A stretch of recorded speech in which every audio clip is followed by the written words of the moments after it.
ఇవాళ మీకోసం కుండలో సాంబార్ పెడుతున్నాను. ఇది ఎలా తయారు చేయాలంటే కుండ మీ దగ్గర ఏ పాత్ర ఉంటే ఆ పాత్రలో తీసుకుని చిన్న చిన్న సాంబార్ ఉల్లిపాయలు, ఇది మాత్రం స్కిప్ చేయకండి, చిన్న చిన్న సాంబార్ ఉల్లిపాయలు మాత్రం వేసేసేయండి. వేసి కొంచెం వేగాక మీ దగ్గర అల్లం వెల్లుల్లి ఉంటే ఆ పేస్ట్ వేసేసుకోండి, లేకపోతే అల్లం వెల్లుల్లిని దంచి వేయండి. కొంచెం వేగి అల్లం వెల్లుల్లి పేస్ట్ పచ్చి వాసుకోగానే మీ దగ్గర ఏ కూరగాయలు ఉంటే అది కూరగాయలు నేనైతే క్యారెట్, స్వీట్ పొటాటో, బీన్స్, టమాటా తీసుకుంటున్నాను. ఇంకా కూరగాయలు ఉన్న వాళ్ళు ములక్కాడ, ముల్లంగి కూడా వేసుకోవచ్చండి, చాలా బాగుంటుంది. సాల్ట్ వేసేసుకోండి. ఒకటిన్నర స్పూన్ సాల్ట్ వేసేసుకొని ఒక స్పూన్ పసుపు కూడా వేసేసుకొని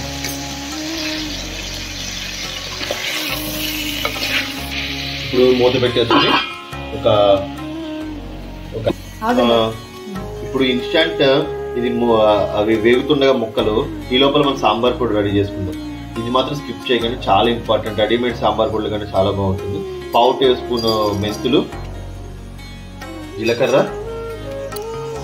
శనగపప్పు, మినపప్పు, ధనియాలు, 12 నుంచి 14 వరకు ఎండుమిర్చి వేసేసుకోండి. ఇంకా మనం కారం వేయం, ఇంకా చెప్పి ఇక్కడే ఎండుమిర్చి వేసుకోవాలి. మనం వేయించుకున్న దానిలో కొబ్బరి ముక్కలు కూడా వేసుకోండి. వేసుకుని మెత్తగా పేస్ట్ పట్టుకోండి. ఇదిగోండి, ఇలా మెత్తటి పౌడర్ పట్టుకోవాలి. నేను పేస్ట్ అని ఎందుకన్నానంటే దీనిలో వాటర్ పోస్తాను అనమాట. లేదు ఇంకొంచెం ఎక్కువ క్వాంటిటీ చేసుకుని మీరు స్టోర్ చేసుకోవచ్చు ఈ పౌడర్ కింద. కానీ ఇప్పుడు నేను తక్కువ క్వాంటిటీ చేశాను కదా, అందుకని చెప్పి నేను దీనిలో నీళ్ళు పోసేసి మెత్తగా పేస్ట్ పట్టుకుని దానిలో పోసేస్తాను. చూడండి, ఇలా పేస్ట్లా పేస్ట్ వేసుకున్నాను. చూడండి, ఇలా పేస్ట్లా పట్టేసుకున్నాను. ఈ పేస్ట్ వేసేసుకోండి. ఇప్పుడు ఆ పేస్ట్ కొంచెం వేగగానే నీళ్ళు పోసేసుకుని మూత పెట్టేసుకోండి 10 నిమిషాల పాటు. చూడండి, నేను ఈ ప్రాసెస్ మొదలుపెట్టే ముందు ఒక గ్లాస్ కందిపప్పు, చిన్న గ్లాస్ కందిపప్పుకి 1/2 గ్లాసు శనగపప్పు తీసుకుని మిక్సీ పట్టుకున్నాను, బాగా మెత్తగా మెదిపి. ఇప్పుడు ఈ స్టేజ్లో మీరు ఆ మెదిపిన పదార్థాన్ని వేసేసుకోండి. ఇప్పుడు ఇంకొన్ని వాటర్ యాడ్ చేసుకోండి. ఇప్పుడు ఈ స్టేజ్లో చింతపండు పులుసు మెత్తగా పిసుకొని పెట్టుకోండి.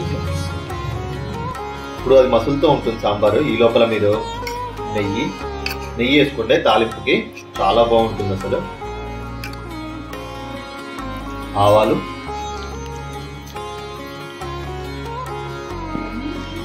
జీలకర్ర, ఎల్లుల్లిపాయలు, కరివేపాకు, ఒక 3 ఎండుమిర్చి.